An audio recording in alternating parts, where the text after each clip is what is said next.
चलिए student start करते हैं हम। लेक्चर नंबर 3 है ये, हीट ट्रांसफर का। तो हीट ट्रांसफर अपना लेक्चर चल रहा था, है ना। हीट ट्रांसफर का चैप्टर चल रहा था और उसमें हमने अब तक ये पढ़ लिया था कि जो हीट ट्रांसफर होता है बेसिकली एक मटेरियल में हीट ट्रांसफर पॉसिबल है कब, whenever there is a temperature difference. तो if T1 is greater than T2, अगर T1 बड़ा है T2 से तो हीट ट्रांसफर होगा यहाँ से यहाँ, ये हीट ट्रांसफर हुआ। अब जो हीट ट्रांसफर हो रहा है उस हीट के ट्रांसफर होने के तीन तरीके थे, कंडक्शन, कन्वेक्शन और रेडिएशन। तो तीन तरीकों से ये फ्लो कर सकता है, कंडक्शन है, कन्वेक्शन है एंड रेडिएशन। सही है। अब तीनों के बारे में हमने थोड़ा थोड़ा सा इंट्रोडक्शन पढ़ा है, वैसे हम वन बाय वन सारी चीजों को पढ़ने वाले हैं, लेकिन अभी हम जो पढ़ रहे थे अपने लेक्चर के अकॉर्डिंग वो सबसे पहले हम पढ़ रहे हैं थर्मल कंडक्शन। ठीक है, यानी कि थर्मल कंडक्शन में हमने सबसे पहली चीज पढ़ी थी लॉ ऑफ थर्मल कंडक्टिविटी। ये नियम क्या कहता है? ये नियम ये कहता है कि अगर किसी सब्सटेंस की हम बात करें जिसका दो एंड है ना, जिसके दो एंड है, जिसका पहले ये सब्सटेंस है, यहाँ पर टेम्परेचर T1 है, इसको ठीक से बना देते हैं। ठीक है, यहाँ टेम्परेचर T2 है, इसका लेंथ L है और इसका एरिया A है, इसका भी एरिया A है। तो क्या होगा?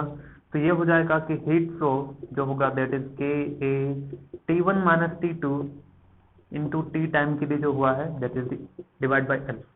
L इसका लेंथ, कितने टाइम के लिए फ्लो हुआ वो equal time T, high temperature, low temperature, और K क्या है? कोएफिशिएंट ऑफ थर्मल कंडक्टिविटी और A है एरिया। ठीक है,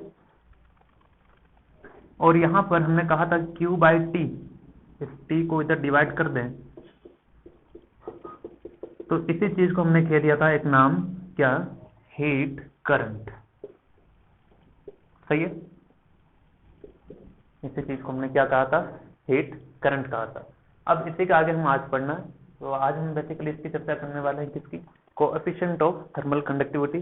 चलिए, स्वागत है आप सभी का लेक्चर नंबर 3 में, और आज अपना टॉपिक रहेगा ये कोएफिशिएंट ऑफ थर्मल कंडक्टिविटी की कुछ प्रॉपर्टीज के बारे में बात करने वाले हैं।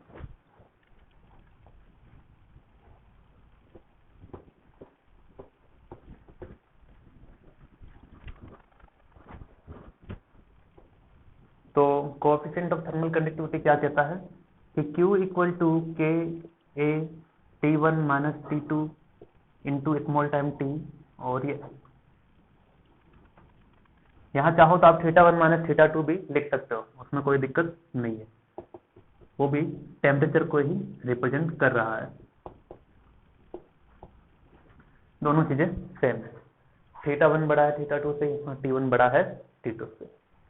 अब ये जो था coefficient of thermal conductivity, coefficient of thermal conductivity basically depend करता है किस पर? It depends on the substance, nature of material. ठीक है, तो ये है, इसका नाम क्या है? ये है coefficient of thermal conductivity of substance, conductivity. कौन से सब्सटेंस की बात हो रही है? ये उस सब्सटेंस की बात हो रही है जिसमें आप हीट फ्लो करवाना चाह रहे हैं। जैसे यहाँ टेम्परेचर T1 है, यहाँ टेम्परेचर T2 है, जिसका लेंथ L है, जिसका एरिया A है, इसका भी A है, तो यहाँ से हीट फ्लो हुआ है, उसके हीट के फ्लो के लिए हमने डिफाइन किया है क्या? K। तो K डिपेंड कर रहा है इस मटेरियल पर, जिस मटेरियल से ये बना है। ठीक है, चलिए, तो coefficient of thermal conductivity substance का होता है, डिपेंड किस पे करता है? डिपेंड करता है के depends on nature of material, कि इसकी प्रकृति कैसी है, इसका स्वभाव कैसा है, स्वभाव के अकॉर्डिंग बातचीत होगी। देखते हैं कैसे स्वभाव की बातचीत ये करना चाह रहा है। तो इन शॉर्ट, या फिर थोड़ा और डिटेल में चले कि thermal coefficient of thermal conductivity के measures the ability It measures the ability to flow, measures the ability of the substance, ability of the substance to flow the heat through it. अब इसका मतलब समझेंगे, यही है मजेदार स्टेटमेंट, ठीक है, लिख लीजिए इसे।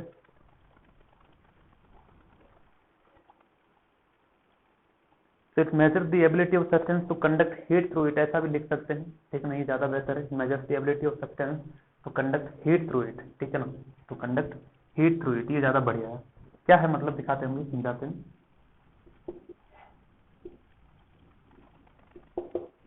आराम से समझो, देखो ये एक मटेरियल था अपने पास, सब्सटेंस है, कोई बॉडी है जिसका लेंथ L है, एरिया A है, बिना कहे, यहाँ टेम्परेचर T1 है, यहाँ टेम्परेचर T2, ठीक। अब due to temperature difference there will be a heat flow, heat flow करेगा। लेकिन आपको पता है कि हीट अगर फ्लो करेगा तो कुछ रुकावट रास्ते में मिल सकती है, क्योंकि मटेरियल है तो मटेरियल में तो फ्रिक्शन भी होगा, है कि नहीं, फ्रिक्शन होगा। इसे थोड़ा और समझ सकते हैं ऐसा, जैसे कोई वायर है, ये एक वायर है जिसका लेंथ L है, इसका कुछ क्रॉस सेक्शन एरिया भी रहा होगा, तो वायर को थोड़ा अगर थिकनेस दिखाएंगे तो ऐसा दिखेंगे, है ना। घर में जो वायर यूज करते हैं थोड़ा सा उसका थिकनेस रहता है, मोटापा रहता है, उस मोटापे को मैंने ऐसा दिखाया थिकनेस से, ठीक है। अब हम क्या कहते हैं कि अगर इसमें करंट फ्लो करेगा तो करने में करेगा, कोई दिक्कत नहीं है, लेकिन करंट फ्लो करता है हायर वोल्टेज से लो वोल्टेज से, हाई वोल्टेज से लो वोल्टेज, यानी कि ये हाई वोल्टेज है और ये लो वोल्टेज, सही। अब देखो करंट फ्लो करे वायर के थ्रू, इसके लिए जरूरी है पहली कंडीशन कि ये हाई टेम्परेचर लो टेम्परेचर ही फ्लो करेगा। दूसरा, जब भी फ्लो करेगा तो वायर का खुद का क्या होता है, एक रेजिस्टेंस होता है, सही ना, रेजिस्टेंस होता है, उसकी वजह से क्या होती है, करंट को आगे जाने में दिक्कत होती है, सही ना। तो जो अच्छे कंडक्टर होते हैं वो क्या करते हैं, इस रुकावट को कम करते हैं, और जो बैड कंडक्टर वो इस रुकावट को क्या करते हैं, और जनरेट करते हैं, और रुकावट लेकर आते हैं। उनकी जो रेजिस्टेंस ज्यादा देगा वो क्या है, बैड कंडक्टर ऑफ इलेक्ट्रिसिटी, और जो रेजिस्टेंस कम दे रहा मतलब वो क्या है, गुड कंडक्टर ऑफ इलेक्ट्रिसिटी, ठीक है। अब यहां पर वैसा ही है, अगर कोई सब्सटेंस, तो इसका कहना ये है कि coefficient of thermal conductivity measures the ability of the substance to conduct heat through it, ठीक है ना, ये टू कंडक्ट लिखना,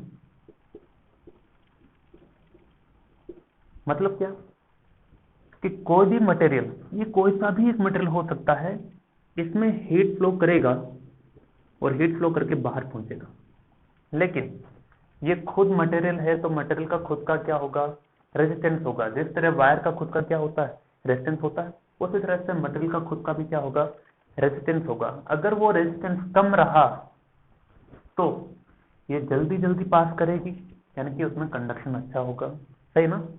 और अगर कंडक्शन कम नहीं, अगर कंडक्ट नहीं कर रहा है मतलब क्या है, इट्स अ बैड कंडक्टर, सही ना।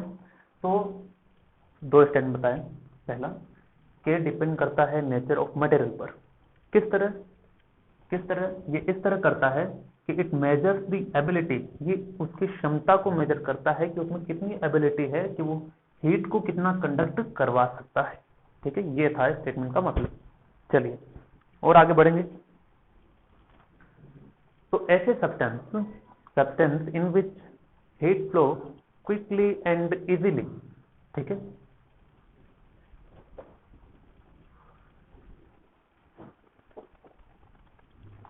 substance in which heat flow quickly and easily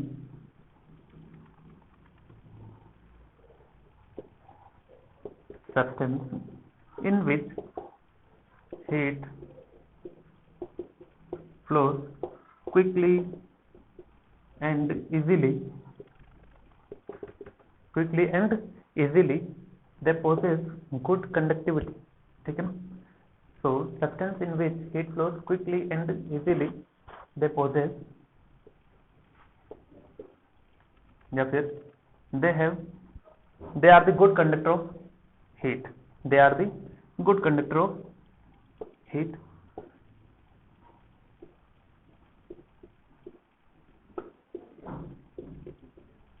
good conductor of heat कह सकते हो क्योंकि वो हीट को आसानी से फ्लो करने देगा। जैसे अगर ये गुड कंडक्टर ऑफ हीट है, मतलब यहां से अगर हीट जा रही है तो विद इन ए सेकेंड यहां से पास करके भेज देगा, मतलब वो क्या है, गुड कंडक्टर ऑफ हीट। नहीं भेज रहा है, मतलब हीट यहीं पड़ी है, आगे जा नहीं रही है, तो क्या हुआ, नहीं जाएगी। जैसे स्टील का आप एक चम्मच लीजिए, उसके आगे वाले मान लीजिए स्टील का चम्मच है, इसे गर्म किया तो थोड़ी देर में क्या होता है, हीट यहाँ आती है कि नहीं आती है, आती है ना। मतलब स्टील का जो बर्तन है वो क्या है, गुड कंडक्टर ऑफ हीट। उसने हीट को यहाँ से यहाँ भेजा ना, भेजा तो क्या हो गया, गुड कंडक्टर हो गया, ठीक है ना। तो जितना जल्दी भेजेगा वो उतना ही बढ़िया कंडक्टर है, ठीक है। तो अगला, कौन जल्दी भेजेगा, उसके लिए वही जल्दी भेजेगा जिसका थर्मल कंडक्टिविटी ज्यादा है, जिसका कोएफिशिएंट ऑफ थर्मल कंडक्टिविटी क्या है, ज्यादा है। यानी कि substance with higher value of के,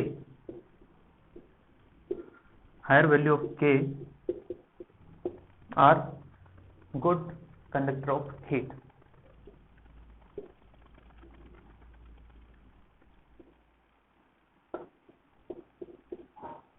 ठीक है ना, गुड कंडक्टर ऑफ हीट कह सकते हैं या फिर good thermal conductor of heat भी कह सकते हैं ना, थर्मल कंडक्टर ऑफ हीट भी कहा जा सकता है। थर्मल यानी कि टेम्परेचर की वजह से, और क्या। चलिए, तो पहली बात मैंने कही कि सब्सटेंस, ऐसा सब्सटेंस जो हीट को बहुत जल्दी से फ्लो करवा दे, वो तो है बढ़िया कंडक्टर, ठीक है। और वही बढ़िया कंडक्टर होगा अपने लिए जिसकी वैल्यू के ज्यादा होगी, यानी कि जिसका के ज्यादा है वही है बढ़िया कंडक्टर, ठीक है ना। तो अब एग्जाम्पल बताओ, कोई एग्जाम्पल है ना। जैसे जैसे सिल्वर हो गया, ब्रास हो गया। सिल्वर वो चांदी जो ज्वेलरी वगैरह में काम आती है ना, सिल्वर वो। ब्रास आप समझते हैं मिक्सअप होता है, ठीक है ना। कॉपर भी आएगा, एल्यूमिनियम भी आएगा, तो वो सब क्या है, they are the good conductor of heat. Steel वाला बर्तन भी क्या है, गुड कंडक्टर ऑफ हीट, लेकिन कौन कितना बेहतर वो देखेंगे, ठीक है। तो ये सभी क्या करते हैं, हीट को ट्रांसमिट कर देते हैं कि भाई हीट आई है यहाँ पर तो उसे आगे भेज दो, ठीक है। चलिए, for perfect conductor, perfect conductor,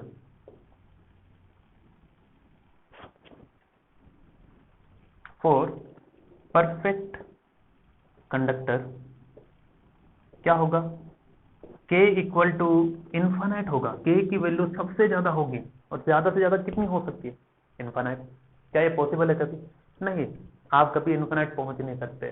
तो प्रैक्टिकली पॉसिबल नहीं है, ये केवल थ्योरेटिकली पॉसिबल है, ठीक है। तो थ्योरेटिकली पॉसिबल, ओनली थ्योरेटिकली, मैंने थ्योरेटिकली लिखा है ब्रैकेट में यहाँ पर, है ना। चलिए, ये लिख लीजिएगा।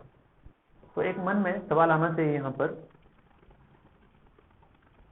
कि ये बात सही है कि हीट को ये फ्लो करवा रहा है तेजी से, वही फ्लो करवा पा रहा है जिसकी के की वैल्यू हाई रही हो, तो ये क्यों करवा पा रहा है, क्योंकि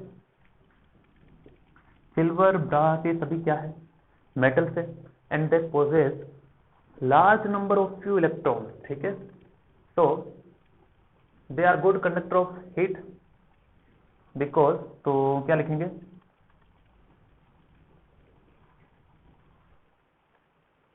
यहां लिख लेना, because they possess large number of free electron, ठीक ना, बीच में लिख देना। थोड़ा सा आपको आज कष्ट हुआ है ना, कोई दिक्कत नहीं, कष्ट होते रहता है। चलिए, तो ये हो गई भाई किसकी बातें, ये हो गई आपके इसकी कंडक्टर की बातें। तो ये तो वो था जो अच्छे से कंडक्ट करवा दे, जहां अच्छाई है वहां बुराई रहेगी, तो जहां अच्छा कंडक्टर है वहां बुरा कंडक्टर भी रहेगा, ठीक है। कैसे देखें, तो ये तो बात हुई कि जो अच्छा कंडक्टर हो। तो substance in which heat doesn't flow quickly or substance which do not permit flow of heat, आने ही नहीं देते हीट को, कि नहीं, substance which do not permit heat substance which do not permit heat, ये ऊपर वाला मिटा देते हैं, गंदा सा लग रहा है कि चलिए यहां तक ठीक है। तो substance which do not permit heat, जो हीट को जाने भी ना दे, परमिट ना दे, ठीक है, they are bad conductor of heat, they are bad conductor of heat, ठीक है, because they possess few number of free electron, बहुत ही कम इलेक्ट्रॉन होते हैं फ्री उनमें, क्योंकि जितना ज्यादा फ्री होगा कोई वो उतना ही ज्यादा हीट को लेकर जाएगा। तो बैठे बैठे क्या करे, हीट को लेकर जाता हूँ, ठीक है, तो वो बैठे बैठे जो फ्री इलेक्ट्रॉन है वो बहुत कम है। ये पोजेस लिखा है POSSES, ठीक है। Substance with lower value of K,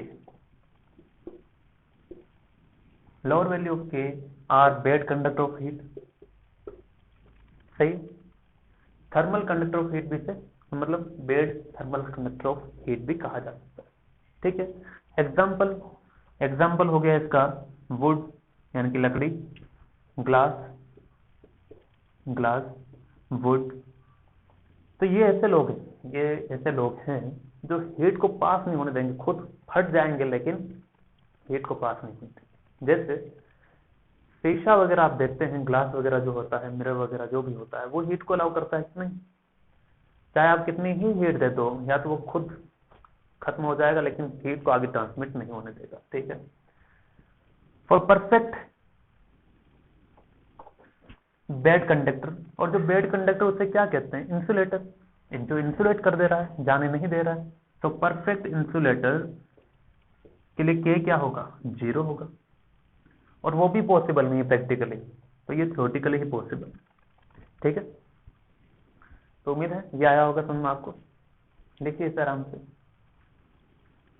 इतना हो गया आपका लिख करके। अब क्या करते हैं, अब इसमें आगे की चर्चा और है। अभी क्या है चर्चा? ये है कि जो थर्मल कंडक्टिविटी है वो किस में ज्यादा होगी? मेटल्स में ज्यादा होगी with respect to non metal. क्यों होता है ऐसा? क्योंकि इसमें नंबर ऑफ फ्री इलेक्ट्रॉन ज्यादा है तो वो हीट को ज्यादा कंडक्ट करवाएगा, इसलिए कंडक्टिविटी ज्यादा, इसलिए कोएफिशिएंट ऑफ थर्मल कंडक्टिविटी का वैल्यू ज्यादा होगा, और नॉन मेटल में ये चीज कम होगी। अगला स्टेप, तो ये हो गया पॉइंट नंबर 1। पॉइंट नंबर 2 लिखते हैं।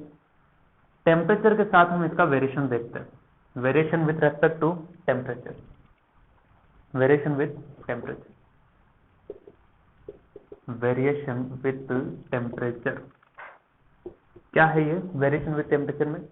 वेरिएशन विथ टेम्परेचर में ये ऐसा है कि अगर हम मेटल के लिए बात करते हैं, फॉर प्योर मेटल, तो प्योर मेटल मतलब बिल्कुल अशुद्ध नहीं है, प्योर है एकदम, है ना, शुद्ध होना। तो फॉर प्योर मेटल्स जो थर्मल कंडक्टिविटी है, कोएफिशिएंट ऑफ थर्मल कंडक्टिविटी है, that is inversely proportional to temperature. यानी कि अगर आपने प्योर मेटल्स में टेम्परेचर को कम किया तो थर्मल कंडक्टिविटी बढ़ जाएगी। यानी कि कम टेम्परेचर रखने पर मेटल्स के अंदर हीट ज्यादा फ्लो करती है, हीट ज्यादा फ्लो करती है, इजी फ्लो करती है, इजीली, क्विकली, ठीक है। वहीं पर अगर टेम्परेचर को बढ़ा दिया तो ये कम हो जाएगी, फिर हीट उतना इजीली और क्विकली ट्रेवल नहीं कर पाएगी, ठीक है। तो ये था टेम्परेचर का इफेक्ट, किसके ऊपर? मेटल के ऊपर। फॉर अलॉयज, अलॉयज यानी कि मिक्सअप जिसमें हो जाए मेटल्स का, मिश्र धातु, है ना, मिक्सअप। तो थर्मल कंडक्टिविटी इसमें जो होती है वो टेम्परेचर के डायरेक्टली प्रोपोर्शनल होती है। मतलब टेम्परेचर अगर बढ़ा दोगे तो थर्मल कंडक्टिविटी भी बढ़ जाएगी। यानी कि टेम्परेचर बढ़ाने पर इसकी बढ़, क्योंकि हमें तो यही चाहिए होता है कि नहीं, टेम्परेचर बढ़ाने पर तो हीट बढ़ेगी और वही हीट हमें जल्दी से भेजना भी है ना, तो ये ज्यादा बेहतर है। इसलिए अलॉयज ज्यादा यूज होते हैं इंडस्ट्रीज वगैरह में, है ना, और टेम्परेचर कम करने पर कम हो जाए, ठीक है। चलिए इतना होगा, ये स्टेटमेंट लिखिए, उसके बाद आगे के एक पॉइंट को हम पढ़ते हैं। अगला है कि सॉलिड, लिक्विड और गैस में थर्मल कंडक्टिविटी किसकी ज्यादा होगी। तो जाहिर सी बात है सॉलिड में सबसे ज्यादा होता है क्या, हीट कंडक्शन, है ना। तो ये हम डिस्कस कर चुके हैं। तो thermal conductivity of solid is greater then thermal conductivity of liquid is greater then thermal conductivity of gas. ठीक है, अगला एक और सवाल आपसे, सिल्वर कॉपर एल्यूमिनियम 3 मेटल दिए, तीनों में से थर्मल कंडक्टिविटी किसका ज्यादा? Silver SiLver, copper, aluminium. तो सिल्वर यानी कि Ag, कॉपर यानी Cu और एल्यूमिनियम यानी कि Al। उसी का थर्मल कंडक्टिविटी ज्यादा होगा जिसमें हीट को आसानी से कंडक्ट करवाया जाए। तो इसको याद भी रखना चाहिए और वैसे आसान भी है। सिल्वर जो है सबसे ज्यादा कंडक्टिविटी रखता है, कॉपर, एल्यूमिनियम। तो आपको पता है कि जो वायर है, इलेक्ट्रिकल वायर जो घर में अपने यूज होते हैं, वो मोस्ट ऑफ दी एल्यूमिनियम या कॉपर का होता है। कॉपर का नहीं होता, एल्यूमिनियम होता है, या फिर मिक्सअप भी होता है कुछ मेटल्स का। ठीक है, तो उसमें क्या आप कहेंगे कि जब घर में एल्यूमिनियम वायर यूज होते हैं तो उसका कंडक्टिविटी ज्यादा होगा, है ना। या फिर कॉपर वायर भी तो यूज होता ही है ना। कॉपर जो अंदर आपको येलो कलर के जो वायर दिखते हैं वो क्या है, कॉपर वायर है। यानी कि कॉपर वायर अगर यूज कर रहे हैं तो इसकी कंडक्टिविटी ज्यादा होगी, वरना हम सिल्वर यूज नहीं करते। नहीं, सिल्वर इसलिए यूज नहीं करते क्योंकि वो महंगा है। ठीक है ना, तो हालांकि सिल्वर की कंडक्टिविटी ज्यादा होती है। तो ये रहेगा इसका ऑर्डर, सिल्वर, कॉपर और एल्यूमिनियम। चलिए इतना लिख दिया, आगे बढ़ेंगे। अगला हम पढ़ेंगे थर्मल रेजिस्टेंस ऑफ कंडक्टर, और यहीं से आपकी कहानी बदल जाएगी इसी टॉपिक से। ठीक है ना, अब हम इस चैप्टर के अंदर आए, अभी तक हम बाहर घूम रहे थे। तो थर्मल रेजिस्टेंस ऑफ कंडक्टर, इसको हम समझेंगे बाय यूजिंग इलेक्ट्रिकल एनालॉजी। ये एनालॉजी कहां से आई है? ये आई है आपके इलेक्ट्रिक करंट के चैप्टर से। ठीक है, समझे, आसान है। तो एक तरफ है इलेक्ट्रिकल कंडक्शन,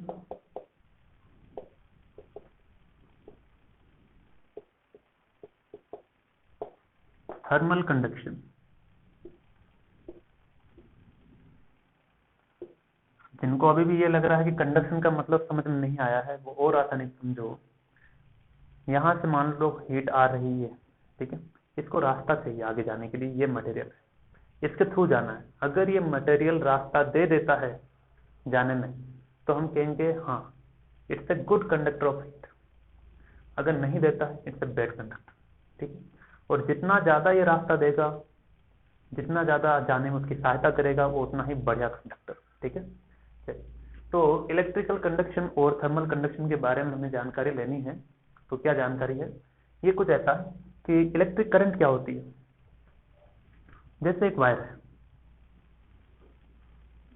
ठीक है, इसका यहां पर वोल्टेज हम मान लेते हैं V1 है, वोल्टेज है ना, और ये वोल्टेज V2 है, और दिया है कि V1 is greater then V2, V1 is greater then V2। या उससे भी पहले ये देखो, उससे भी पहले एक और चीज, रेट ऑफ हीट फ्लो और रेट ऑफ चार्ज फ्लो, क्या कुछ है क्या? ये है। रेट ऑफ चार्ज फ्लो क्या होती है? Rate of charge flow, charge यानी कि small Q, rate of charge flow is known as current. सही ना, I equal to Q by T. Q क्या है यहां पर? चार्ज, कि टी सेकंड में कितना चार्ज फ्लो किया, वही क्या है? करंट है। ओके, इसी तरह का कुछ यहां पर भी है क्या? है। ये देखो, rate of heat flow is known as heat current. याद आया कुछ? पिछले लेक्चर में पढ़ा था। और heat current denoted by capital H और heat denoted by capital Q। ठीक है, चलिए, तो यहां से S इक्वल टू क्या आ जाएगा? Capital Q by T. तो ये है हीट करंट और ये है इलेक्ट्रिक करंट।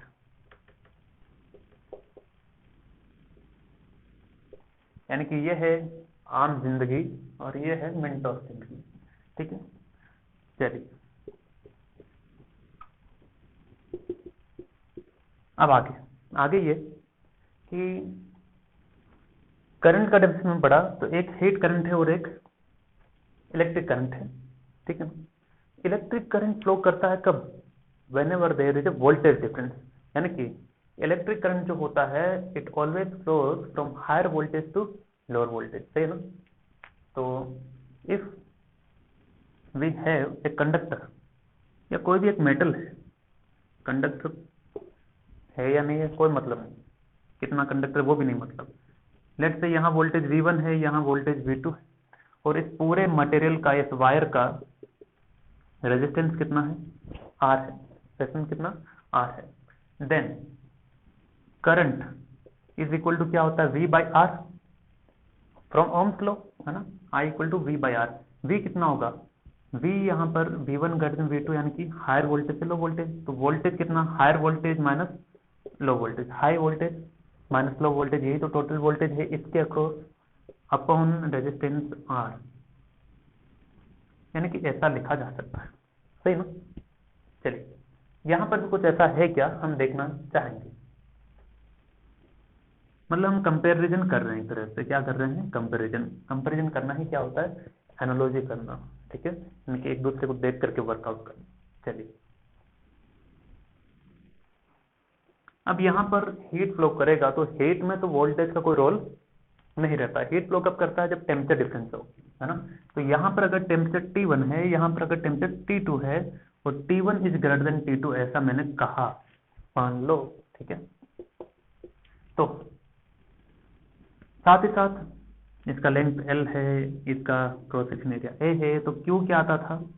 Q आता है KA T1 minus T2 small t upon, सही है, अपॉन TL। अब यहां पर हमने इलेक्ट्रिक करंट निकाला है ना, तो हमें यहां पर भी क्या निकालनी पड़ेगी? फिर से हीट करंट निकालेंगे। ठीक है, तो हीट करंट क्या आ जाएगा? Heat current is equal to Q by T। तो इस पूरे में T को डिवाइड करेंगे, KA T1 minus T2 T upon L, और ये T से डिवाइड हो गया, खेल खत्म इसका, है ना? क्या बचा? ये बच गया आपका H इक्वल टू KA, मतलब T हट गया, कुल मिला करके T हट गया, मैं मिटा दे रहा हूँ K को क्या T को। ठीक है ना? तो हीट करंट अपने पास ये आ गया फाइनली।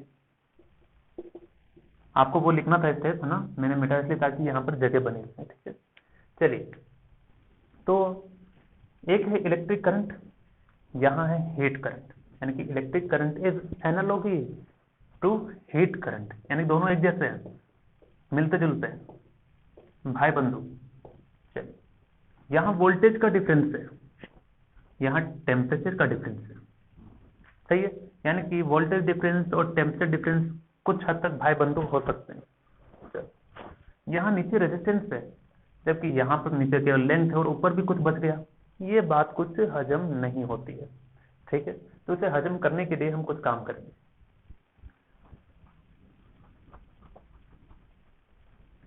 चलिए इसे मिटा देते हैं, पहले मिटा ही देते हैं।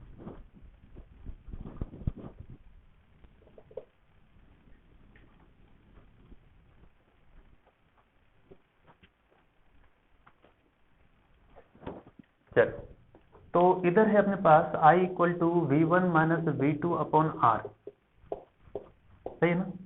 और इधर है अपने पास H equal to K A T1 minus T2 upon L, सही है ना? तो इससे के जैसा कुछ लाना, मतलब यहाँ पर कुछ नहीं होना चाहिए, सारा जो है डिनोमिनेटर में होना चाहिए। तो मैंने क्या किया, इस K1 को नीचे भेज दिया। क्यों?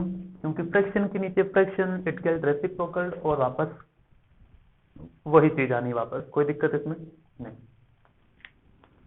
नहीं है तो नहीं है, तो नहीं है, फिर क्या कर सकते?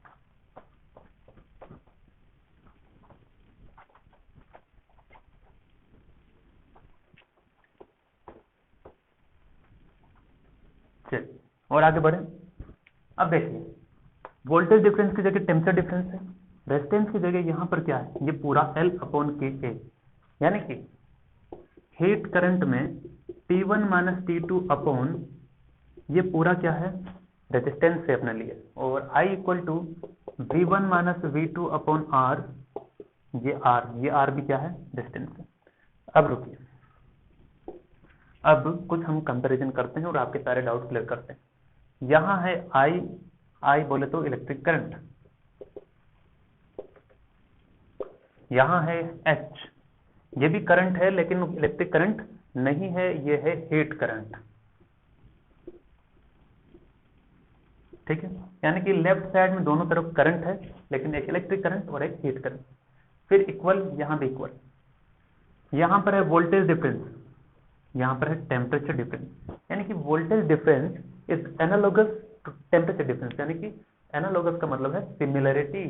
क्या है, सिमिलरिटी। तो ये दोनों सिमिलर हैं, इसी तरह से ये दोनों सिमिलर हैं, इसी तरह से ये दोनों भी क्या होंगे, सिमिलर होंगे। लेकिन ये रेजिस्टेंस कौन सा रेजिस्टेंस है, it's electrical resistance, it's electrical resistance. और ये क्या है,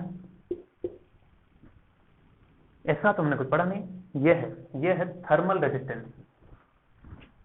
क्या है ये, थर्मल रेजिस्टेंस। ठीक है ना, तो ड्यू टू टेम्परेचर ये आता है, इसलिए इसे क्या नाम दिया है, थर्मल रेजिस्टेंस।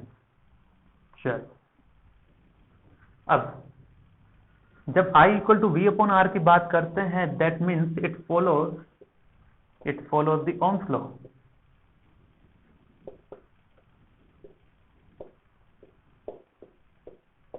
ओम्स लॉ मतलब V इक्वल टू IR, है ना। चलिए, क्या यहां पर भी कोई ओम्स लॉ फॉलो करेगा, हाँ, इन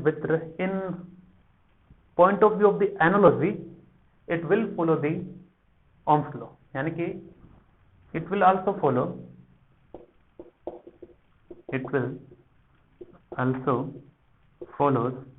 द ओम्स लॉ।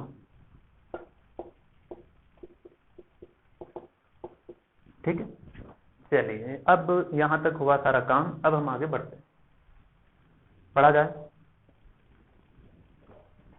तो ये था भाई, थर्मल रेजिस्टेंस का कंसेप्ट ऐसे आता है, bye using the concept of electrical analogy, यानी कि इससे समझना आसान हो जाता है कि ऐसे ऐसे आता है, वरना कुछ हद तक हजम नहीं हो पाती चीजें। अब हजम तो हुई है, लेकिन इसे समझना बाकी।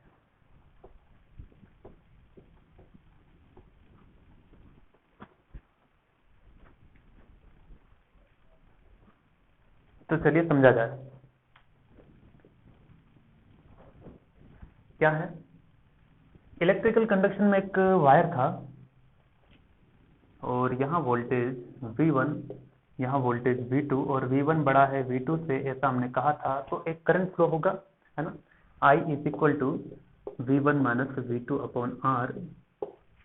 सही, यहाँ पर हमने एक मटेरियल दिखाया था, इसका टेम्परेचर T1 है, इसका टेम्परेचर T2 है, इसका लेंथ L है, और एरिया A है, ये भी A है, और इसकी थर्मल कंडक्टिविटी K है। तो what we get, H equal to T1 minus T2 upon R, same. लेकिन ये R ही नहीं है, ये R क्या था, ये R L अपॉन KA। इस पूरे को हमने क्या माना था, थर्मल रेजिस्टेंस। तो थर्मल रेजिस्टेंस ये है अपने लिए। अब इसका मतलब क्या है, मतलब समझते हैं।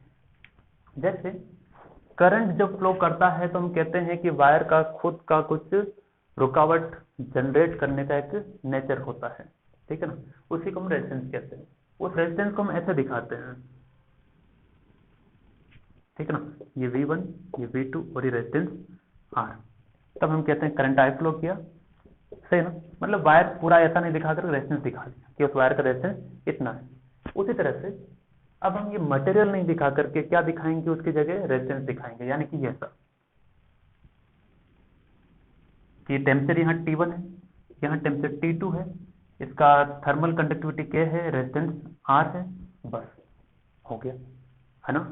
बाकी इसका लेंथ है ही, ये सारी चीजें। यानी कि अब मटेरियल में जब हीट फ्लो करता है तब भी हम थर्मल रेजिस्टेंस का कंसेप्ट लगा सकते हैं। ठीक है, ये थी बात में। चलो अब छोटी बात एक और समझते हैं, उसके बाद कुछ मुद्दों पर हम चर्चा करेंगे कि R equal to L upon K A.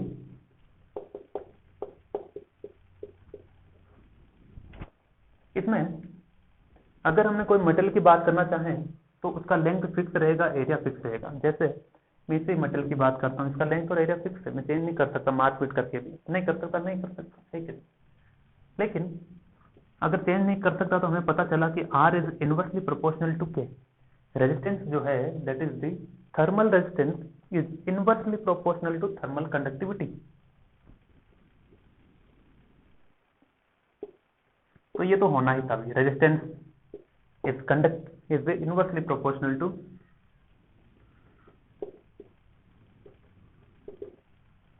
Thermal conductivity.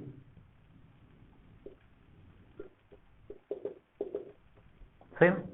चलिए, अब जिसका कंडक्टिविटी ज्यादा है उसका रेजिस्टेंस कम होगा, सही है ना, और जिसका कंडक्टिविटी कम है उसका रेजिस्टेंस ज्यादा होगा। अब मैं आपको एक एग्जांपल देता हूं। जैसे आपने देखा होगा कि एक टी केटल, मतलब एक क्या कहते हैं उससे, जिसमें चाय को हम गर्म रखने के लिए जो बर्तन यूज करते हैं, इंसुलेटर का जो वर्क करता है अंदर, थर्माकोल जो होता है अंदर में जो भी होता है वो इंसुलेटर का वर्क करता है। मतलब क्या कि जैसे उसका रेजिस्टेंस ज्यादा होगा तभी तो हीट कंडक्ट नहीं कर पाएगी। जैसे एक बर्तन लिया, ये बर्तन, इसके अंदर हमने चाय बना करके रख दिया। अब वो चाय ज्यादा से ज्यादा देर तक गर्म रहे, मतलब क्या कि चाय की जो हीट है, चाय जो हमने बनाई है, टी हमने जो बनाई है, उसका जो हीट है वो बाहर नहीं जाना चाहिए, रेडिएशन नहीं होना चाहिए ना, किसी भी तरह से नहीं जाना चाहिए। नहीं जाना चाहिए मतलब रुकावट ज्यादा होनी चाहिए, मतलब रेजिस्टेंस ज्यादा होना चाहिए। रेजिस्टेंस ज्यादा होगा मतलब उसका कंडक्टिविटी क्या होना चाहिए, कम होना चाहिए। यानी कि हम इस पर्पज के लिए जो मटेरियल यूज करते हैं उसका कंडक्टिविटी क्या रहेगा, बहुत कम रहेगा, बहुत ही कम। कंडक्ट करेगा नहीं तो हीट वही रहेगी, चाय गर्म ही रहेगी। ठीक है ना, तो ये था इसका कंसेप्ट। चलिए और आगे बढ़ते हैं, इसके यूनिट डायमेंशन की बात कर लें कुछ।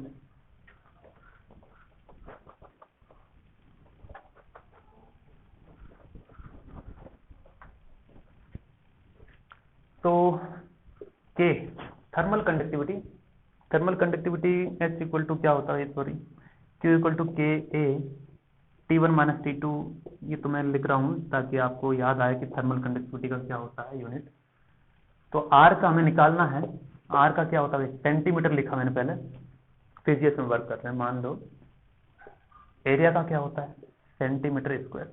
अब K का लिखते हैं, K का क्या होता है, K का होता है calorie centimetre degree Celsius second. सही ना, सही।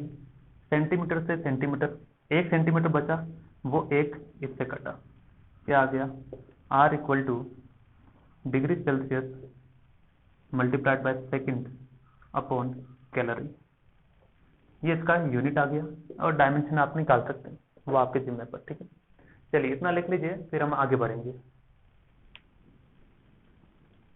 अगला जो पोर्शन है अपना क्या है कि अभी तक हमने ये पढ़ लिया था कि जो हीट फ्लो करता है, तो जैसे कोई भी एक मटेरियल है, मटेरियल में हीट फ्लो करता है, तो उसके लिए हीट करंट हमने डिफाइन किया था H, और इसका फॉर्मूला आया था T1 minus T2 upon R। ठीक है, ये T1 है और ये T2 है, और R क्या है, R है equal to L upon K A.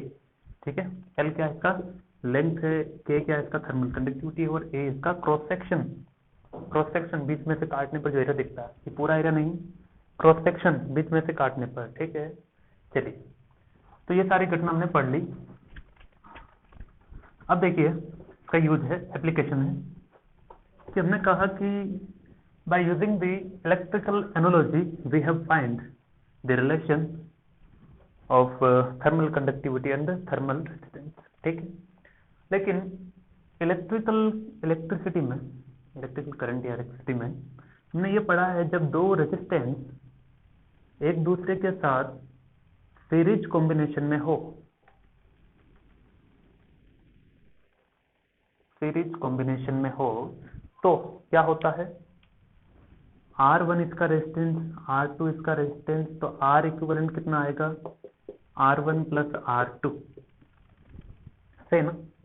Series combination की खास बात क्या है कि इसका जो आगे वाला पोर्शन, इसका मुंह जो होगा इसके टेल से कनेक्टेड होगा, यानी इसका हेड इसका टेल, या फिर ऐसा कह सकते हैं कि दोनों में करंट सेम रहेगा।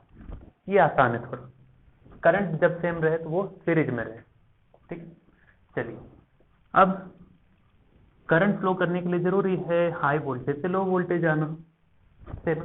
तो यहां से अगर मैं करंट लिखना चाहूं तो I इक्वल टू क्या आएगा, V1 माइनस V2 अपॉन पूरे वायर का रेजिस्टेंस R इक्विवेलेंट, कितना जाएगा, V1 minus V2 upon R1 plus R2, ठीक है, सही लिखा, कोई बड़ी बात नहीं। तो हमने देखा कि सीरीज कॉम्बिनेशन ऑफ रेजिस्टेंस कुछ ऐसा रिजल्ट देता है, तो क्या सीरीज कॉम्बिनेशन ऑफ मटेरियल कुछ ऐसा ही रिजल्ट देगा, तो वो हम जानने के लिए हेडिंग लगाते हैं अगला, series combination of slabs.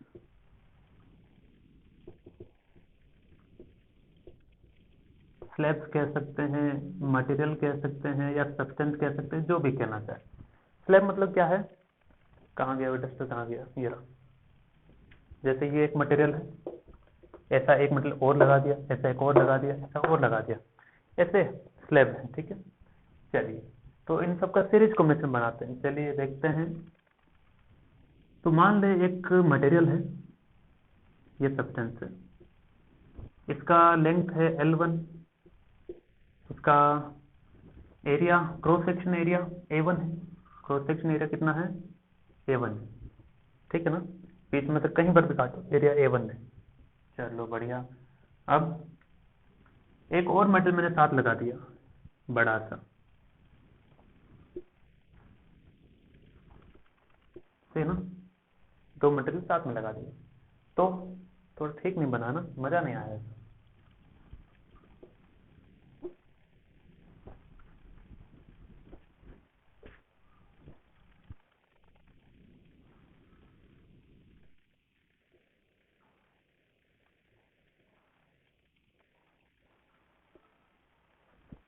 Okay, तो ये एक मटेरियल दूसरा है, इसकी लेंथ L2 है, नहीं पता मुझे कितनी लेंथ है, क्रॉस सेक्शन एरिया L2 है, मुझे नहीं पता कितना है, ठीक है।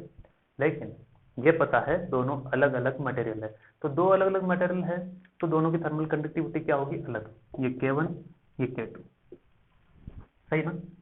तो देखो, यहां पर टेम्परेचर मान लेते हैं T1, यहां टेम्परेचर मान लेते हैं T2, ठीक है।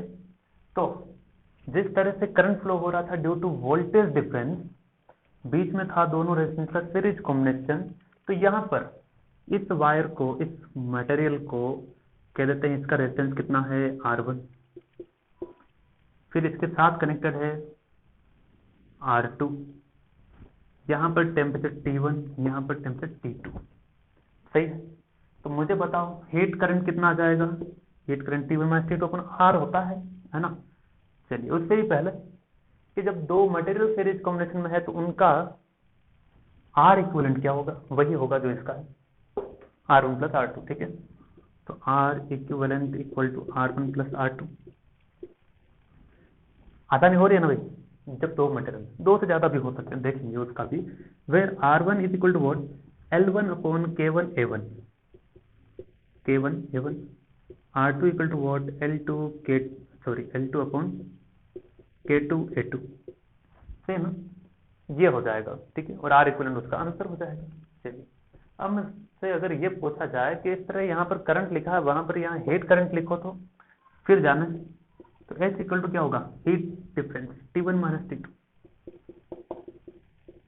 Upon upon upon upon total distance R equivalent, कितना, यहां लिखते हैं,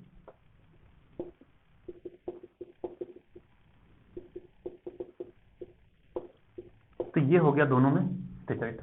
कितना आसान है याद रखना है, इसमें R1 प्लस R2, इसमें भी R1 प्लस R2 है ना, इसमें R1 R2 वायर का रेजिस्टेंस है, इसमें R1 R2 थर्मल रेजिस्टेंस है दिए गए मटेरियल का, है ना। इसमें इलेक्ट्रिक करंट होती है, इसमें हीट करंट होती है, इसमें V1 minus V2 upon R1 plus R2, इसमें T1 minus T2 upon R1 plus R2, how is easy that, है ना। चलिए, अब अगला, अगला क्या है, अगला ये है कि ये तो इससे हम समझ गए, ठीक है। अब इसके ऊपर हम ज्यादा चर्चा करेंगे, है ना।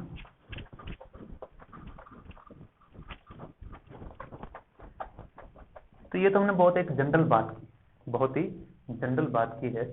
अब देखो यहाँ पर क्या, यहाँ पर देखना ये है कि ये हाई टेम्परेचर है, सही ना, ये हाई है, ये लो टेम्परेचर है। मान लेते हैं ये 100 पर अगर है और ये 20 पर है, मुझे बताओ इसका टेम्परेचर कितना होगा बीच में, कुछ 100 और 20 के बीच में होगा, है ना। तो मान लेते हैं टी टेम्परेचर कितना है, टी है। अब ये टी जो होगा 100 से छोटा है, लेकिन इससे बड़ा रहने वाला है। जैसे एग्जांपल के तौर पे मान लेता हूँ 50 है ना। तो ये 50 100 से तो छोटा है, 20 से बड़ा है, सही ना। तो इलेक्ट्रिकल करंट में अगर दो रेजिस्टेंस R1 और R2 कनेक्टेड थे, ये V1 और V2 है, यहाँ करंट I फ्लो होता था, यहाँ भी I फ्लो होता था, दोनों में करंट सेम रहता था, है ना। यहाँ कौन सेम रहेगा, क्योंकि ये भी तो सीरीज है। वहां इलेक्ट्रिक करंट, यहाँ कौन रहना चाहिए, हीट करंट। क्या रहना चाहिए, हीट करंट सेम रहना चाहिए। So in series combination of flaps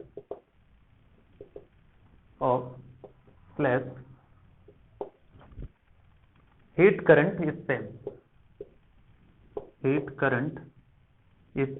कैसे, देखें जरा,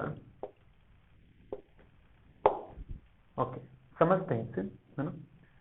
मान लो यहां से यहां तक हीट फ्लो हुई Q, तो यहां से यहां तक भी कितनी होनी चाहिए, Q ही होनी चाहिए, क्योंकि इन दोनों के बीच में टेम्परेचर डिफरेंस है 100 - 50। इसके कारण जो टेम्परेचर 50 हो सकता है, कितना भी हो सकता है नहीं पता, ठीक है ना। तो इन दोनों के टेम्परेचर डिफरेंस के कारण जितना हीट फ्लो होगा उतना ही हीट फ्लो 50 और 20 के डिफरेंस के कारण होना चाहिए, है ना। तभी तो हीट करंट सेम होगा। तो ये तो मैंने 100 और 50 को एग्जाम्पल के तौर पर लिया था।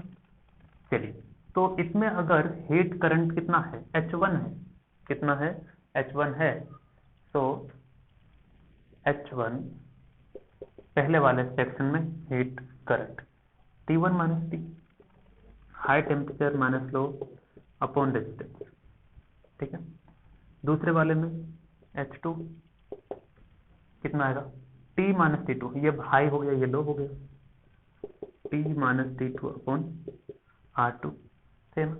इसमें हीट करंट H होगा, इसमें भी कितना होगा, H ही होगा, और ये पूरा भी क्या है, H ही होगा, क्योंकि हीट करंट सेम ही रहेगा, है ना। तो H is equal to T1 - T2 upon R1 plus R2। क्या इन दोनों इक्वेशन से ये लाया जा सकता है, ला सकते हैं, इन दोनों को ऐड कर दो वापस ही आ जाएगा। खैर उसमें नहीं जाना है, कितना समझना था कि हीट करंट क्या रहता है, सेम रहता है, हमें यही समझना था। ओके, चलिए अब हम और आगे बढ़ते हैं धीरे धीरे, यानी कि तीनों क्या होंगी, ये सेम होंगी, ठीक ना। तो यही याद रखना है कि हीट करंट क्या होता है, सेम होता है सीरीज को में, इसका हम यूज करेंगे न्यूमेरिकल में। ओके, चलिए आगे की कहानी बढ़ते हैं। तो इसी तरह से अगर यहाँ पर तो हमने जो पढ़ा था उनका एरिया क्या है, क्रॉस सेक्शन एरिया क्या है, डिफरेंट है। ये जो दो मेटल है ना, इनका क्रॉस सेक्शन क्या है, डिफरेंट है। लेकिन अगर दोनों का क्रॉस सेक्शन एरिया सेम हो, अगर क्रॉस सेक्शन एरिया सेम हो और लेंथ डिफरेंट हो, तो क्या होगा। वैसे भी लेंथ डिफरेंट ही थी, है ना। तो अभी मजा आएगा इसे सॉल्व करने में, कैसे देखते। For n slabs let us consider n slabs। Slab का मतलब मेटल की ही बात कर रहे हैं, डिफरेंट ऑब्जेक्ट की, है ना। चलिए, let us consider n slabs of equal cross section area A। सबका क्रॉस सेक्शन एरिया A है, बीच में से काटो कहीं पर A हर जगह n। तो कैसे है ये स्लैब, देखते हैं। ये ऐसी है, ये पहला स्लैब, इसका लेंथ L1 है, ठीक है। दूसरा स्लैब, ये लेंथ L2 है, लेंथ सेम नहीं है, कुल मिलाकर के डिफरेंट है ना। चलिए ये L3, इसी तरह से सो ऑन, टोटल कितनी n मतलब कितनी भी हो सकती है Ln, ठीक है। तो इसका thermal conductivity K1, K2, K3, Kn, ठीक है, अलग अलग मटेरियल का। क्रॉस सेक्शन एरिया सबका सेम है A, सबका क्रॉस सेक्शन एरिया क्या है A ही है, तो हमने खास बना के लिख दिया उसे, ठीक है ना। क्या सभी जो स्लैब है एक दूसरे के सीरीज कॉम्बिनेशन में है? हाँ, इसका मुंह इसके टेल से कनेक्टेड, इसका मुंह इसके टेल से कनेक्टेड है, या फिर ऐसे समझ सकते हो हीट फ्लो, हीट करंट सब में क्या रहने वाला है, सेम रहने वाला है, ठीक। तो इन सीरीज कॉम्बिनेशन में, they are in series combination,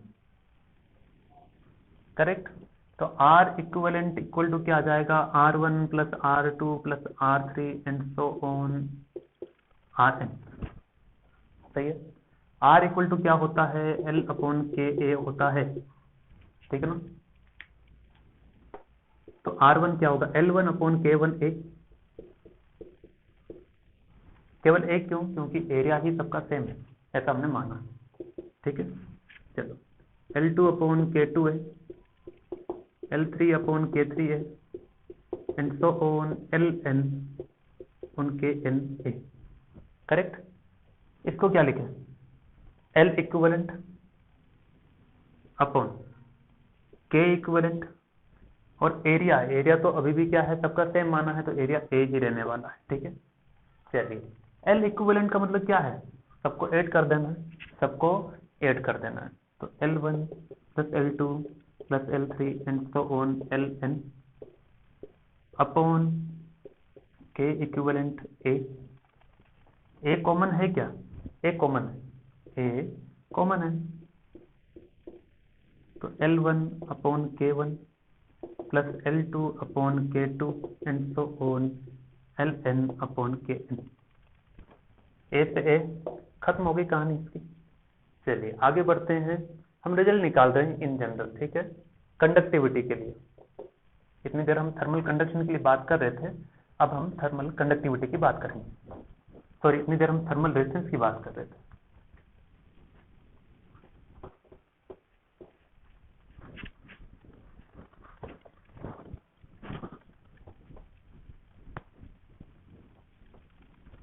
चलिए आगे बढ़ें।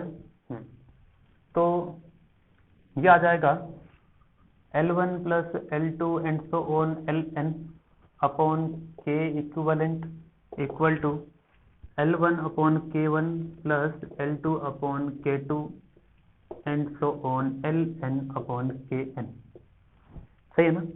इस पूरे डब्बे को, ये पूरा डब्बा बॉक्स, इसको डिनोमिनेटर में भेज दें और K इक्विवेलेंट को उधर ले आए, तो K इक्विवेलेंट कितना आ गया, L1 plus L2 plus L3 and so on Ln upon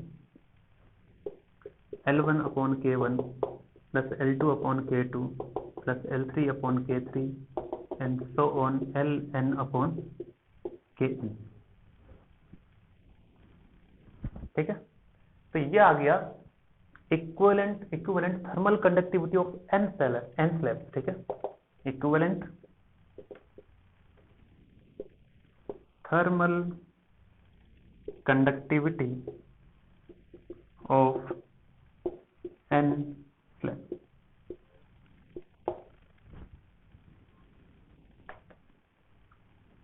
with equal cross section area.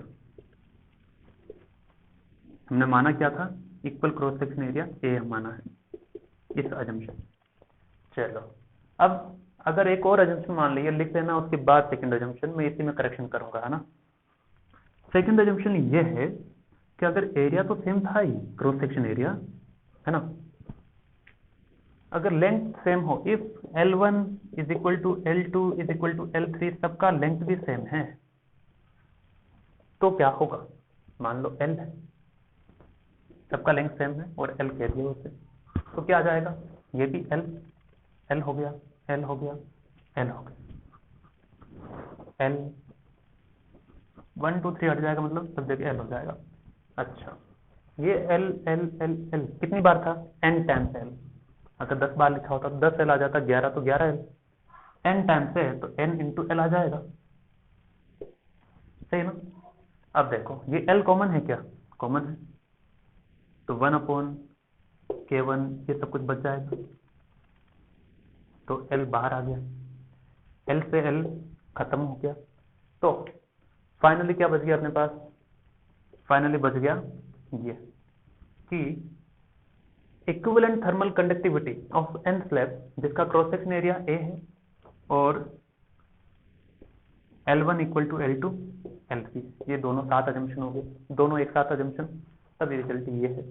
ठीक है ना, यहां तक खत्म होती है बात। ये था जनरल। अब कुछ हम इसमें ऊंधा बातें कर लेते हैं।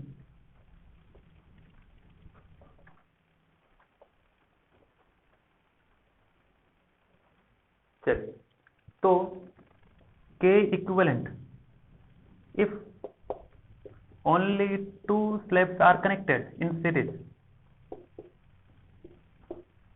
are connected in series of equal length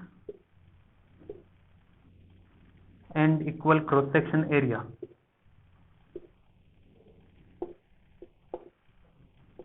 length equal है, क्रॉस सेक्शन भी सेम है, तो ये फॉर्मूला लगा सकते हैं। लेकिन कितने स्लैब है? दो ही है, दो ही है, तो n की जगह कितना आ जाएगा? 2। ठीक है, तो 2 तक ही जाना था हमें, तीसरा लेना ही नहीं। 2 स्लैब है तो 2 लेंगे, 3 है तो 3 ले लेंगे। आंसर 2 अपॉन ये एलसीएम ले लें नीचे, K1 K2 K1 K2 LCM ले लिया, K1 प्लस K2,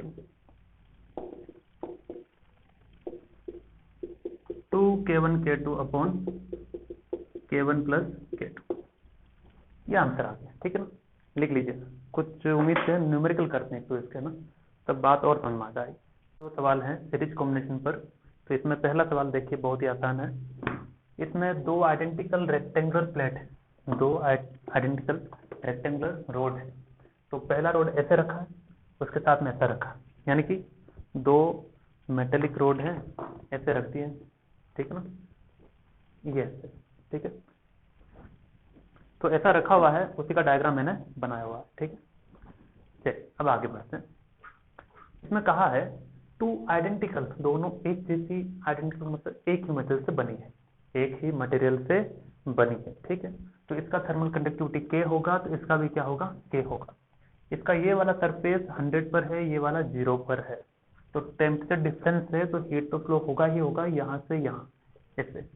ठीक है, तो उसने कहा है both these are metals are welded, welding की हुई है, एंड टू एंड, यानी कि इसके एंड से इस एंड तक वेल्डिंग कर दी, and 10 joule of heat flows, इसमें से हीट कितना फ्लो कर रहा है? 10 जूल, ऐसा उसने कहा, मान लिया हमने। ठीक है, through the road in 2 second, कितना टाइम लगता है? 2 सेकेंड में इतना हीट फ्लो कर जाता है। Find the thermal resistance. ठीक है, तो सबसे आसान काम, हीट करंट निकालेंगे। H इक्वल टू क्या होता है? H equal to T1 minus T2 upon R होता है। R क्या है? Thermal resistance. चलिए, तो इसका थर्मल रेजिस्टेंस R1 मान लो, इसका R2 मान लो। नहीं नहीं नहीं, ऐसे कैसे मान लो? आइडेंटिकल है ना, तो ये अगर R होगा तो ये भी कितना होगा? R ही होगा, है ना। चलो, दोनों सीरीज में है, तो R इक्वल कितना आ गया? R प्लस R, यानी कि 2R, तो ये R इक्वल सही। चलिए, H को क्या लिख सकते हैं? Q upon T। T1 कितना है? T1 minus T2 upon R equivalent. चलिए, अब मुझे बताओ Q का वैल्यू कितना? 10, T का वैल्यू कितना? 2, T1 कितना? 100, T2 कितना? 0 अपॉन R इक्वलेंट कितना? 2R। बस 2 से 2 खत्म हो गया, और R इक्वल टू कितना आ गया? 100/10, 10। इसका जो भी यूनिट होगा, है ना। थर्मल रेजिस्टेंस का यूनिट क्या होगा, जो भी हो क्या आएगा भाई, ये आना चाहिए degree Celsius second upon calorie, ठीक है, ऐसा है कुछ यूनिट, जो भी हो देख लेना। चलिए, तो इतना आसान था, इतना आसान तो कोई देता ही नहीं आजकल, तो ये घटिया लेवल का सवाल हमने कर लिया। क्वेश्चन नंबर 2 आप पढ़े उसे लिख भी लीजिए, ये भी आसान ही है, केवल सीरीज और पैरेलल कॉम्बिनेशन देखना होता है, पैरेलल तुमने पढ़ा नहीं है, तो ये सीरीज वाले सवाल करते हैं अभी हम।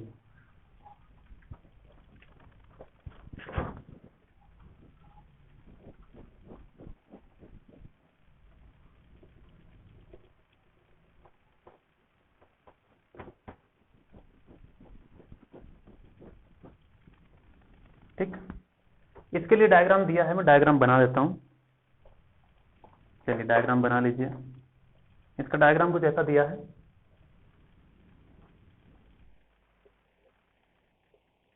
ओके। ये लेंथ तो दिया है बच्चों L1, ये लेंथ दिया है L2, ठीक है, और ये टेम्परेचर T1 है, ये T2 है, और ये इंटरफेस का टेम्परेचर T है, ओके। बस ये K1 K2, ओके। चलिए समझते हैं सवाल को, और यहाँ पर ऐसा शेडिंग भी किया है अलग कलर से, ठीक है, तो वो मैंने भी कर दिया। क्या है, दो प्लेट है, खाने वाली प्लेटें नहीं है ये, है ना, केवल काम की प्लेट है अपनी। To plates each of area A, cross section area कितना है दोनों का, ए है, इसका भी ए है, इसका भी ए है, ठीक है, ओके। थिकनेस L1 L2, तो थिकनेस मतलब इसका कितना फैलाव, मतलब length L1 L2। Thermal conductivity K1 and K2 are joint to form a single plate, इनको ज्वाइन किया गया है, कैसे भी किया, क्या किया है ना, एक सिंगल प्लेट बना दिया, तो जहां जॉइंट है वहां जॉइंट रहेगा। जॉइंट को ही कहते हैं बच्चों इंटरफेस, क्या कहते हैं, इंटरफेस, ठीक। To form a thickness of L1 plus L2, तो टोटल कितनी होगी, L1 प्लस L2 होगी। If the temperature of the free surface, free surface का मतलब होता है बाहर वाले सरफेस, तो ये बाहर वाली और ये बाहर वाली, इसका टेम्परेचर T1 है, इसका टेम्परेचर T2 गिवन। तो पहला सवाल, calculate the rate of heat flow, calculate the rate of heat flow. तो देखो इसका थर्मल कंडक्टिविटी K1 है, इसका K2, मतलब दोनों क्या है, डिफरेंट डिफरेंट मटेरियल है, तो इसका K1 है कंडक्टिविटी, इसका रेफरेंस क्या होगा R1, इसका रेफरेंस क्या होगा R2, सही है। चलिए दोनों सीरीज में है, सीरीज में है नो डाउट है, तो R इक्वलेंट क्या आ जाएगा, R1 प्लस R2, और R इक्वल टू होता क्या है, R इक्वल टू होता है L अपॉन के ए, सही है। चलिए तो R1 क्या आ जाएगा भाई, L1 अपॉन ए K1, क्योंकि एरिया सेम है, L2 अपॉन ए K2, ठीक है। जहां जरूरत होगी इसकी हम ले लेंगे, जहां जरूरत होगी उसे यूज कर लेंगे। तो सबसे पहले रेट ऑफ हीट फ्लो, तो रेट ऑफ हीट फ्लो क्या होता है, Q by T, Q by T कह दो, या फिर T1 minus T2, higher temperature minus lower temperature upon R equivalent, सही है। तो ये ऑप्शन ए हम कर रहे हैं, तो आर इक्विवेलेंट कितना, वो L1 अपॉन ए K1 प्लस L2 अपॉन ए K2, ये आ गया आपका रेट ऑफ हीट फ्लो, ठीक है ना, यानी कि हीट करंट। तो पहला पॉइंट इतना हो गया अपना कंप्लीट, ठीक है। चलिए और आगे बढ़ते हैं, इसमें दूसरा क्या पूछा है, find the temperature of interface. Interface का कैसे टेम्परेचर फाइंड करेंगे, तो देखिए उसके लिए एक ही कंसेप्ट है, मैंने बताया भी था, फिर से याद दिला देता हूँ कि सीरीज कॉम्बिनेशन हो तो रेट ऑफ हीट फ्लो यानी कि हीट करंट क्या रहता है, सेम। सीरीज कॉम्बिनेशन में करंट सेम रहता है, कौन सा करंट, अपने यहाँ पर हीट करंट, तो हीट करंट सेम रहेगा, तो यहाँ से यहाँ तक के बीच में जो H है, यहाँ से यहाँ तक के बीच में जो H है, दोनों क्या होंगे, सेम होंगे, और इसी का हम फायदा उठाएंगे, और यहाँ से यहाँ तक के बीच में जो भी है वो भी सेम होगा। तो देखो आप जिसका चाहें यूज कर सकते हैं, कैसे करेंगे, यहां से यहां तक में हीट ट्रांसफर कंप्लीट, तो H इक्वल टू ऐसा लिख सकता हूं T1 minus T2 upon R equivalent, सही है। R इक्विवेलेंट को लिख सकते हैं R1 प्लस R2, सही है।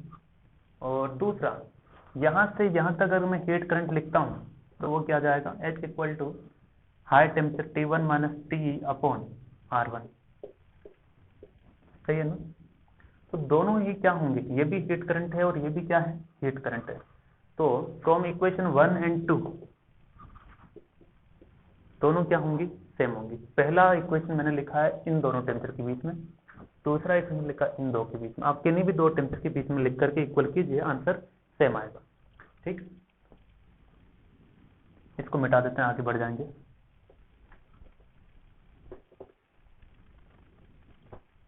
चलिए, अब फ्रॉम इक्वेशन 1 एंड 2 क्या आ जाएगा कि T1 minus T2 upon R1 plus R2 is equal to T1 minus T upon R1। तो क्या यहाँ से T नहीं निकलेगा, निकल जाएगा, एक्सप्रेशन आएगा, मतलब कोई वैल्यू नहीं आएगी, है ना। तो देखते हैं क्या वैल्यू आएगी, उसको क्रॉस मल्टीप्लाई कर देते हैं इधर से उधर। तो T1 minus T2 R1 is equal to T1 minus T R1 plus R2। ये इधर मल्टीप्लाई, ये इधर हो गया, इसको अदर करो, अंदर मल्टीप्लाई करते हैं। T1 R1 minus T2 R1 is equal to T1 R1 T1 R2 minus T R1 minus T R2। तो देखो T1 R1 कॉमन है, कट गया, इसको उधर भेज दें। तो माइनस का T2 R1 माइनस का T1 R2, ये इसको इधर भेजा, ठीक है। और यहाँ क्या रह गया अपने पास, माइनस का TR1 माइनस का TR2, माइनस कॉमन लिया, यहाँ पर क्या आ जाएगा, T2 R1 plus T1 R2 is equal to minus का T R1 प्लस R2, सही है। माइनस का T कॉमन लिया यहाँ पर, T नहीं कटेगा, माइनस से माइनस कैंसिल, तो हमें T ही निकालना था, आ गया, इसको इधर भेज दो।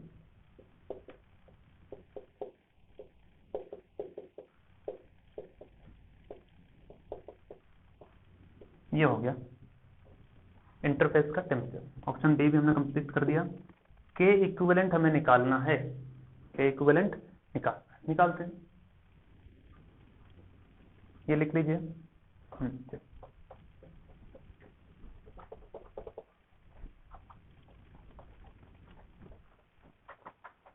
तो थर्ड ऑप्शन में के इक्विवेलेंट निकालने के लिए क्या करना चाहिए, ये दोनों सीरीज में है, सीरीज में है तो रेजिस्टेंस का तो पता है, तो हम रेजिस्टेंस से स्टार्ट करते हैं, क्योंकि रेजिस्टेंस हमें पता है कि सीरीज में R equivalent equal to R1 plus R2 होता है, तो वही याद रखना है ना। R इक्वल टू क्या होता है, L अपॉन के, तो R1 क्या आ जाएगा, L1 upon K1A plus L2 upon K2A। R equivalent क्या आ जाएगा, L इक्विवेलेंट अपॉन के इक्विवेलेंट, और क्रॉस सेक्शन एरिया तो सेम ही रहना है सीरीज में। तो चलिए, अब L इक्विवेलेंट को क्या लिख सकते हो, टोटल L इक्विवेलेंट कितना होगा, L1 प्लस L2 अपॉन के इक्विवेलेंट A कॉमन है क्या, यहाँ पर कॉमन है L1 upon K1 plus L2 upon K2, A से कट गया मतलब, ठीक है। ये निकालना है तो इसको राइट साइड में भेजे न्यूमरेटर में, और ये पूरा बॉक्स नीचे भेज दो। L1 plus L2 upon L1 upon K1 plus L2 upon K2। तो ये हो गया आपका सीरीज कॉम्बिनेशन के दो क्वेश्चन। अब हम पढ़ते हैं पैरेलल कॉम्बिनेशन और उसके दो न्यूमेरिकल तरीके, फिर आ जाते हैं, ठीक है। पैरेलल कॉम्बिनेशन बचा है, उसे पूरा कर देते हैं। तो पैरेलल कॉम्बिनेशन ऑफ स्लैब्स, ठीक है। तो पहले सीरीज में थे, अब क्या होंगे, पैरेलल में कनेक्टिविटी होगी। तो क्या होती है क्या नहीं होती, पहले कनेक्टिविटी देखते हैं, रेजिस्टेंस के रेस्पेक्ट में हम बात करेंगे। तो जब दो रेजिस्टेंस एक दूसरे के पैरेलल कॉम्बिनेशन में हो, पैरेलल कॉम्बिनेशन में हो तो क्या होगा, ये रेजिस्टेंस R1 है, ये रेजिस्टेंस R2 है, तो इसमें करंट अगर I1 है तो इसमें करंट I2 होगा। या फिर ऐसे समझो, यहां से करंट अगर I आया है तो कुछ करंट यहां चला गया, कुछ करंट यहां चला गया, सही है। लेकिन दोनों को जोड़ देंगे, ऐड कर देंगे तो वापस क्या मिलेगा, I, यानी कि net current I1 plus I2 होगा। यानी कि करंट सेम नहीं होगा कुल मिलाकर के, इसमें अगर 2 एम्पर जा रही है तो इसमें 3 एम्पर जा रही होगी, कुछ भी। तो करंट सेम नहीं रहता है किसमें, पैरेलल में। इसी तरह से हीट करंट सेम नहीं रहता है किसमें, पैरेलल कॉम्बिनेशन में, ठीक है। तो मान लो ये स्लैब है, ठीक है, इसके नीचे एक और स्लैब लगा दिए, ये लो, एक और स्लैब लगा दिया, ये लो, एक और लगा दिया, या फिर 2 ही रखते हैं, है ना, 2 ही रखते हैं, हाल फिलहाल 2 ही रखते हैं। इसका टेम्परेचर T1 है, इसका टेम्परेचर T2 है, तो इसका भी T1 T2, इसका भी T1 T2। लेंथ है इसका L, इसका क्रॉस सेक्शन एरिया A1 है, इसका क्रॉस सेक्शन एरिया A2 है, ठीक है।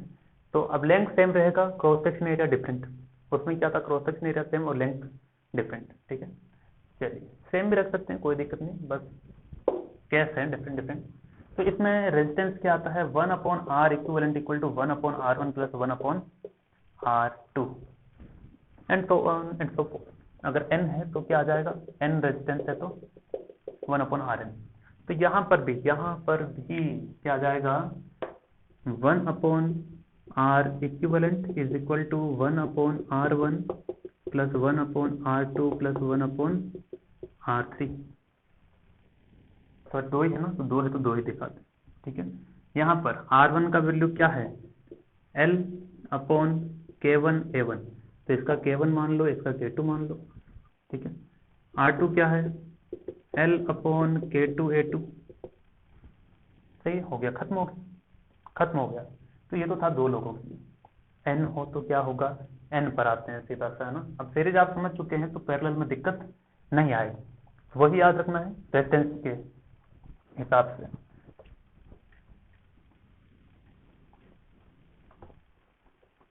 तो if n slabs are connected,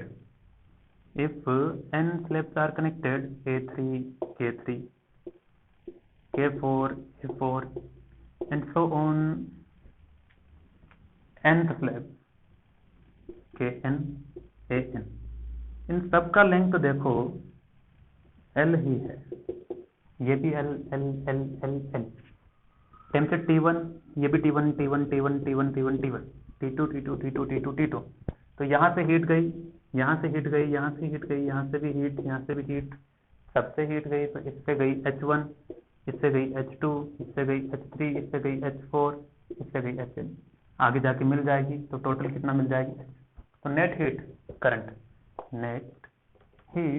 current, छोटा सा डेरिवेशन और कुछ नहीं, H equal to H1 plus H2 plus H3 and so on Hn, ठीक है।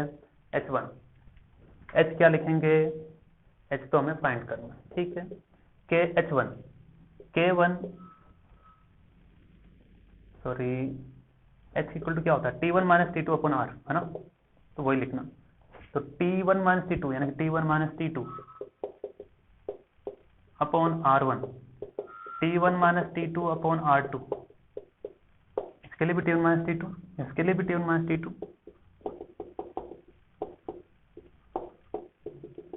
एंड सो ऑन, चलता रहेगा।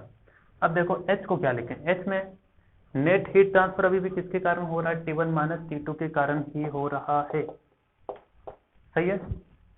नेट जो हीट ट्रांसफर हो रहा है किसके कारण, इसी के कारण हो रहा है, अपॉन R इक्विवेलेंट, तो देखो T1 माइनस T2 कॉमन है क्या, कॉमन है,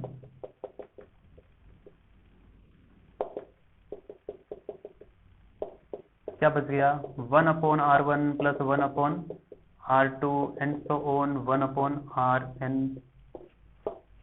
तो 1/R इक्विवेलेंट कितना आ गया, 1/R1 plus 1/R2 and so on. ये देखिए रिजल्ट आ गया, वही आ गया है कि नहीं, हीट करंट के लिए भी सही है, एकदम सही है। चलिए आगे बढ़ें। तो आगे बढ़ते हैं और देखते हैं क्या क्या इसकी कहानी है। ओके, मिटा दें। तो ये तो एक तरीका। दूसरा एक और तरीका देखो, इसी इक्वेशन से आर इक्विवेलेंट को मैं ऐसा लिख सकता हूँ क्या, एल इक्विवेलेंट अपॉन के इक्विवेलेंट ए से ना, एल अपॉन के ए लिख सकता हूँ ना भाई। के इक्विवेलेंट है तो इक्विवेलेंट आ जाएगा, ए इक्विवेलेंट आ जाएगा, और एल एल भी इक्विवेलेंट। देख लेंगे क्या होगा क्या नहीं होगा। इन दोनों को ऊपर भेज देते हैं। ठीक है, तो T1 माइनस T2 के इक्विवेलेंट ए इक्विवेलेंट अपॉन एल इक्विवेलेंट। सबका लेंथ तो सेम ही है, तो एल इक्विवेलेंट तो एल ही रहने वाला है। ठीक है, R1 को क्या लिखे हैं, L1 अपॉन K1 A1 सही ना। तो चेंज क्या आ जाएगा, अब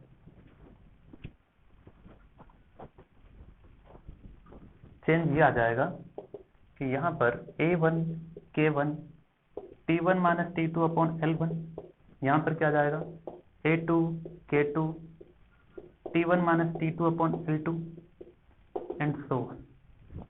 सही। ए इक्विवेलेंट को क्या लिखें, इसका area A1 A2 A3 A4 सबका क्या हो जाएगा, सम। ठीक है, सबका क्या आ जाएगा, ये सम आना था, सम आएगा। अच्छा, एल तो सबका सेम है, तो एल सबका सेम ही रखेंगे। चलिए मैं ऊपर मिटा दे रहा हूँ।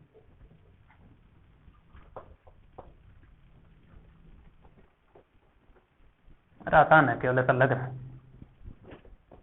छोटे मोटे डेरिवेशन आते रहते हैं, ऐसा है कि नहीं। तो T1 माइनस T2 के इक्विवेलेंट निकालना है, area A1 plus A2 and so on AN upon L। L common है क्या, L कॉमन है, ये भी तो कॉमन है। क्या बच गया, A1 K1 plus A2 K2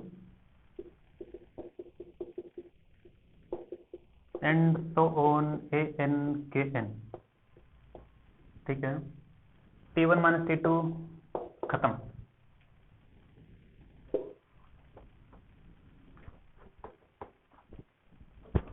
तो के इक्विवेलेंट ये पूरा नीचे भेज दो,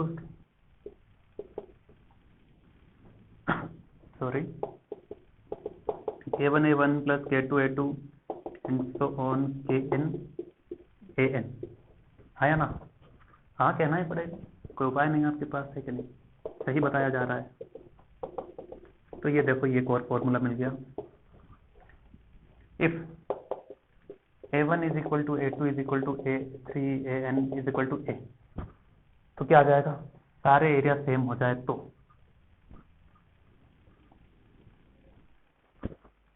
तो ये कितनी बार ऐड हो गया, n टाइम,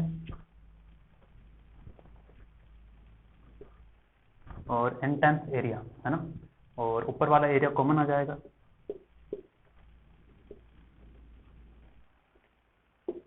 ये ऐसे खत्म हो जाएगा, यानी कि if all areas are equal numerically, तो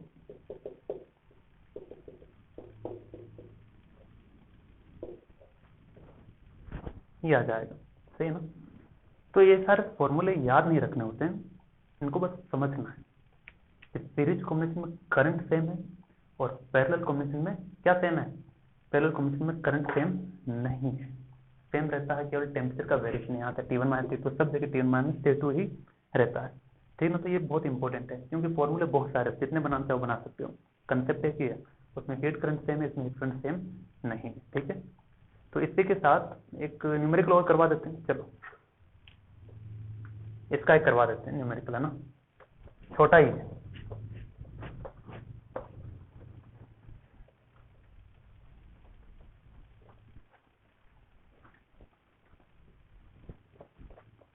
उससे आपको आइडिया मिल जाएगा कि भाई सवाल कैसे आएंगे इसमें। मान लो दो प्लेट है,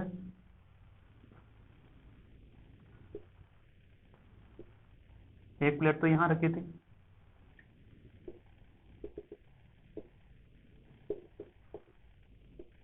तो पहले जो दो प्लेट थी ना, एक यहाँ एक यहाँ, अब नहीं, एक नीचे लगा दी, एक हमने नीचे रख दी इसके प्लेट। तो बस यूँ समझो, एक प्लेट नीचे एक प्लेट ऊपर है, सही है ना। एक प्लेट नीचे है एक प्लेट ऊपर है, नीचे वाली 100 डिग्री सेल्सियस पर है, ऊपर वाली 0 पर है। क्या पैरेलल में होगी? ये ऐसे ही है, देखो समझ में आएगा ना।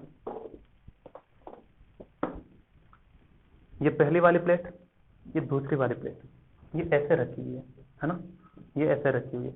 ये है 100 पर, ये है 0 पर, सही ना। तो ये 100 से है और ये 0 से है, तो क्या कोई सीरीज कॉम्बिनेशन है क्या? नहीं, देखते हैं देखते हैं देखते हैं। तो क्या है, कैसा है इसका? 100 कहाँ है भाई? 100 0 कहाँ कहाँ होगा, देखते हैं। अच्छा, ये 100 यहाँ इधर है, 0 डिग्री सेल्सियस यहाँ है, ठीक है ना। अभी ठीक, ये ऐसे रखी है, इधर वाला 100 है, इधर वाला 0 है, तो इसका ये भी 100 है, ये भी 100 है, ये भी 0 है, ये भी 0 है, सही है ना। तो 100 और 0, 100 और 0 तो पैरेलल हो गया ना, टेम्परेचर सेम है, केवल इसमें हीट अलग जाएगा, इसमें हीट अलग जाएगा, क्योंकि दोनों अलग अलग किताबें थी, अलग अलग मेटल था, है ना। तो 1/r पूछा क्या है? पूछा यही है कि टोटल जो हीट ट्रांसफर हुआ है वो हीट है 30 जूल इन 2 सेकेंड, बताओ थर्मल रेजिस्टेंस कितना, वही सवाल, ठीक है। तो Q/T heat current is equal to T1 minus T2/R equivalent, सही है। ओके, तो इनको आइडेंटिकल लें, क्या लें? चलो आइडेंटिकल ले लो, आसान कर देते हैं। पहले वाला सवाल जैसा है आइडेंटिकल है, तो इसका कंडक्टिविटी K है तो इसका भी K ही रहेगा, इसका रेजिस्टेंस R है तो इसका भी R रहेगा, लेकिन दोनों कॉम्बिनेशन कौन सा है? पैरेलल। कितना आ गया?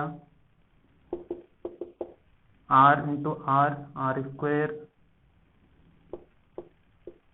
टू R, R से R कट गया, तो R इक्वलेंट आ गया ये R/2, ठीक है। ये पुट कर दो यहाँ पर। कितना हीट फ्लो हो रहा है? 30 2 सेकंड में। T1 माइनस T2 कितना भाई? 100 माइनस 0, और R इक्वलेंट कितना? R/2, तो ये आ गया 15 इक्वल टू 200/R, तो 2 ऊपर जाएगा नहीं, 100 इंटू 2 200, तो R इक्वल टू कितना आ गया? 200/15, कितना हो गया? जितना भी आएगा ये आपका आंसर हो गया, ठीक है। तो इसी के साथ स्टूडेंट हम आज का लेक्चर कवर अप करते हैं, है ना। और इसमें कोई डाउट होना भी चाहिए, क्योंकि काफ़ी थोड़ा सा हो सकता है थोड़ा सा टफ रहा होगा, तो उसे हम लाइव लेक्चर फिर से लेंगे। आप मुझे टॉपिक बताइएगा कि ये टॉपिक नहीं आया, उसी टॉपिक पर न्यूमेरिकल करेंगे, समझेंगे, ठीक है। तब तक के लिए पढ़ाई कीजिए, मजे करते रहिए।